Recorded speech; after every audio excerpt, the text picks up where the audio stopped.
Assalamualaikum warahmatullahi wabarakatuh. Halo semuanya, saya Mona Rohmatul Jannah dari Divisi Finance. Kembali lagi di video kali ini, di video week keberapa, aku juga sampai lupa. Di sini aku mau sharing tentang ketika pekerjaan menjadi beban. Ini dikutip dari jurnal dari Mary Riana. Beliau adalah seorang motivator.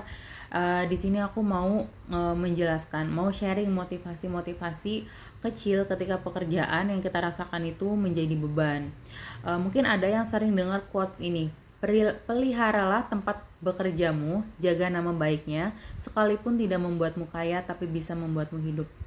Pasti dari teman-teman juga sering banget dengar quotes ini. Aku juga sering banget ini lewat di beranda sosial media gitu kan. Jadi walaupun tempat kerja kita itu tidak membuat kita kaya, setidaknya tempat kerja kita itu upah yang dihasilkan itu bisa membuat kita hidup, bisa ngasih kita makan, ngasih kita kebahagiaan lainnya. Bagaimana tergantung dari kita menyikapinya gitu kan.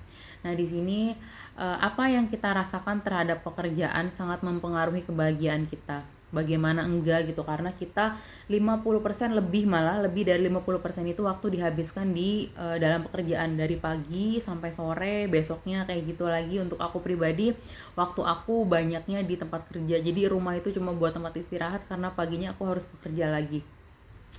Kalau pekerjaan hanya sekedar cara untuk mencari makan, maka kamu akan merasa banyak berpikir, banyak tekanan, bahkan bisa jadi beban. Jadi kalau seandainya pekerjaan itu kamu lakukan dengan sepenuh hati, walaupun harus menguras energi, kamu akan selalu merasa ada kepuasan tersendiri di situ.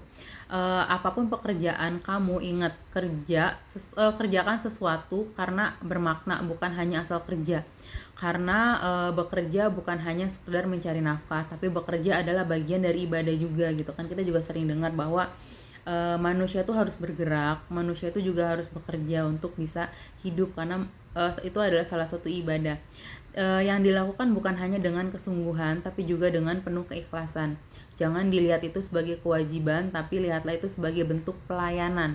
Di saat kamu lelah dan berkeluh kesah, ingat kembali apa alasan terbesar kamu melakukan semua ini. Jadi di saat kita lelah, di saat kita capek, kita harus bisa bangkit lagi. Kita ingat lagi tujuan kita untuk bekerja, tujuan kita ngelakuin itu apa gitu, biar kita bisa dapat motivasi lagi. Apa yang hanya untuk kepuasan duniawi atau untuk melayani gitu kan. Nah, di sini di Mary Riana itu dia ngejelasin bahwa bila kamu melakukannya selama ada waktu luang, itulah pekerjaan. Tapi bila kamu melakukannya meskipun kamu harus mengorbankan waktu, itulah pelayanan. Kemudian beliau juga bilang, bila kamu kecewa karena tidak ada yang berterima kasih kepadamu, itulah pekerjaan. Tapi bila kamu terus berkarya walaupun tidak dikenal siapapun, itulah pelayanan. Bila kamu berhenti karena ada yang mengkritik kamu, itulah pekerjaan. Tapi bila kamu terus bekerja meskipun harus berlapang dada, itu adalah pelayanan. Tapi bila kamu terus bekerja meskipun harus berlapang dada, itulah pelayanan. Bila kamu merasa lelah, telah berkorban dan layak mendapatkan upah, itulah pekerjaan. Tapi bila kamu merasa belum cukup memberi dan terus gigih melakukannya lebih, itu adalah bentuk pelayanan. Bila kamu merasa sulit menikmati yang dikerjakan, itulah pekerjaan. Tapi bila kamu senantiasa bisa melakukan itu dengan senyuman dan ketulusan, itu adalah pelayanan. Bila kamu berpikir untuk kaya harta dalam bekerja, itu adalah pekerjaan. Tapi bila kamu berpikir untuk setia, itu adalah pelayanan. Bila kamu melakukannya untuk diri sendiri, itu pekerjaan. Tapi bila kamu melakukannya untuk Tuhan, itu adalah pelayanan.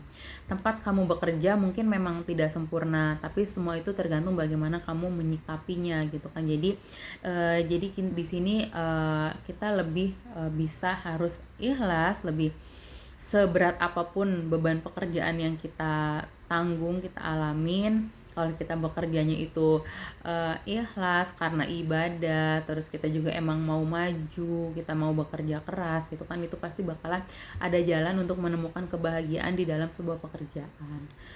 Paling itu aja sih video ini, motivasi dari Mary Riana yang bisa aku sharing. Kurang lebihnya aku mohon maaf. Assalamualaikum warahmatullahi wabarakatuh.